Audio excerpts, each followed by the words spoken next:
جو حضرت ابراہیم علیہ السلام کو اپنے باپ اور اپنے خاندان کے بدلے میں اس سے بہتر خاندان، اس سے بہتر قبیلہ دیا کہ ان کے خاندان میں اسحاق علیہ السلام دیے، یوسف علیہ السلام دیے، یعقوب علیہ السلام دیے. یہ ایسا خاندان اور یہ ایسا گھرانہ حضرت ابراہیم علیہ السلام کو دیا کہ جس گھرانے میں نبوت تھی، جس گھرانے میں جو ہے پیغمبر تھے، ایسا گھرانہ اس کے بدل میں حضرت ابراہیم علیہ السلام کو ملا. اور جہاں جہاں بھی پوری تاریخ حضرت ابراہیم کی ایک ایک چیز لے لیجئے، اللہ کے حکم سے حضرت ابراہیم نے جب بیت اللہ کی تعمیر کی ہے، تعمیر کے اندر بھی باپ اور بیٹے اکیلے تھے، کوئی دیکھنے والا نہیں تھا، کوئی نظر ان کو دیکھ نہیں رہی تھی، صرف اللہ کی نگاہ تھی اور ان کے سامنے اور ان کے نظر میں صرف اور صرف اللہ کی رضا تھی. اللہ کے لیے کرنا تھا، اللہ کو راضی کرنے کے لیے کرنا تھا. اور اس لیے اس تعمیر کے بعد دعا کی اللہ کے دربار میں، ربنا تقبل منا انک انت السمیع العلیم، اے باری تعالیٰ ہماری اس تعمیر کو اپنی بارگاہ میں قبول فرمائیے، بے شک آپ سننے والے ہیں اور جاننے والے ہیں. اس دعا کی قبولیت کی وجہ سے اور حضرت ابراہیم کے خلوص کی وجہ سے خانہ کعبہ میں اللہ نے وہ کشش رکھی ہے، اللہ نے وہ تاثیر رکھی ہے کہ ہزاروں انسانوں کی آنکھوں نے دیکھا، لیکن جب بھی دیکھا ہے، کئی بار دیکھنے کی تمنائیں ہوئی ہے، اور جب بھی بیت اللہ پر نگاہ پڑتی ہے، بیت اللہ کی ایک تاثیر ہے، نگاہوں کو بدل دیتی ہے، اس کی پیاس کو اور بڑھا دیتی ہے، اس کی تشنگی کو اور بڑھا دیتی ہے. لیکن کبھی بھی کوئی نگاہ بیت اللہ کے دیکھنے سے، خانہ کعبہ کے دیکھنے سے کوئی نگاہ سیر نہیں ہوتی ہے، کوئی نگاہ اکتا نہیں جاتی ہے. دنیا کی خوبصورت سے خوبصورت تعمیر دیکھ لیجئے، چاہے وہ لال قلعہ ہو یا قطب مینار ہو یا دنیا کی کون سی بھی عمارت ہو، انسان ایک مرتبہ دیکھے گا، 2 مرتبہ دیکھے گا، لیکن اس کی آنکھیں بھر جائے گی، بالآخر اس کی دل اکتا جائے گا. لیکن بیت اللہ میں یہ خلوص حضرت ابراہیم علیہ السلام اور حضرت اسماعیل علیہ السلام کا تھا کہ جن کی تعمیر کے وقت کسی آنکھ نہیں دیکھ رہی تھی، صرف اللہ کی آنکھ دیکھ رہی تھی، اور اللہ کے رضا کے جذبات کے ساتھ انہوں نے یہ تعمیر کی ہے. اس کے بعد حضرت ابراہیم علیہ السلام کی یادگار مقام ابراہیم، جو ابراہیم علیہ السلام کی یادگار ہے، سیدنا حضرت عمر نے فرمایا یہ مقام ابراہیم حضرت ابراہیم کے نشان قدم ہے، یہ ان کی یادگار ہے. ہمیں اسے جائے نماز بنانی چاہیے، ہمیں اسے نماز کی جگہ بنانی چاہیے. آسمان سے حضرت عمر کے اس تجویز پر، حضرت عمر کے اس مشورے پر آسمان سے قرآن کی آیت اترتی ہے، اور اللہ فرماتے ہیں وَاتَّخِذُوا مَقَامَ إِبْرَاهِيمَ مُصَلَّى، کہ تم مقام ابراہیم کو مصلی بناؤ، نماز کی جگہ بناؤ. اللہ کی طرف سے حضرت عمر کی تجویز پر قرآن اترا ہے. سیدنا حضرت عمر رضی اللہ تعالیٰ عنہ کی ذات وہ ذات ہے، کئی قرآن کریم کی آیتیں ہیں اور کئی احکام ایسے ہیں کہ زمین پر حضرت عمر نے اس کی رائے دی ہے اور آسمان سے قرآن بن کر وہ اترا ہے.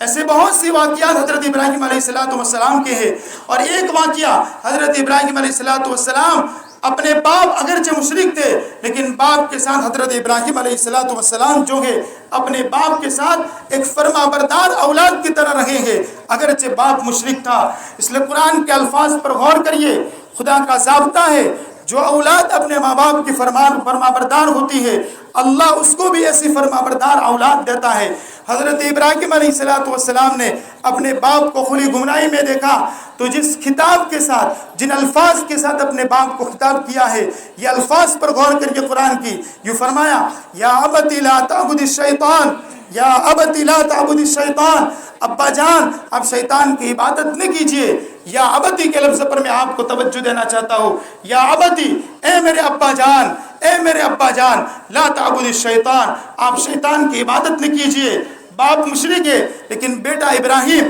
اپنے باپ کے ساتھ پیارے انداز کے ساتھ ابو جی، ابا جان پیارے الفاظ کے ساتھ خطاب کرتے ہیں. یہ اولاد کے اپنے باپ کے ساتھ بات کرنے کا انداز یہ فرما بردار اولاد کا ہو سکتا ہے. جہاں حضرت ابراہیم نے اپنے باپ کے ساتھ اگرچہ وہ مشرک ہے لیکن فرما برداری کی اطاعت کی، فرما برداری کی، تو اس کے انعام میں اللہ تعالیٰ نے آپ کو وہ اولاد عطا فرمائی کہ وہ اولاد کے الفاظ بھی وہی تھے جو حضرت ابراہیم نے اپنے باپ سے کہے تھے. جب حضرت ابراہیم نے خواب میں دیکھا کہ میں اپنے اکلوٹے بیٹے اسماعیل کو ذبح کر رہا ہوں، اور جب یہ خواب بار بار دیکھا، آپ جو ہے سفر کر کے اپنے بیٹے اسماعیل اور ہاجرہ مکہ کے چٹیل میدان میں تھی، وہاں گئے ہیں اور اپنے خواب کا تذکرہ جب اپنے بیٹے کے سامنے کیا اور پھر یہ کہا فانظر ماذا ترى، بیٹے بتائیے آپ کی کیا رائے ہے، آپ کیا کرنا چاہتے ہیں، میں آپ کو خواب میں ذبح کر رہا ہوں۔ تو بیٹے نے جن الفاظ کے ساتھ باپ کو خطاب کیا ہے، یا ابت افعل ما تؤمر،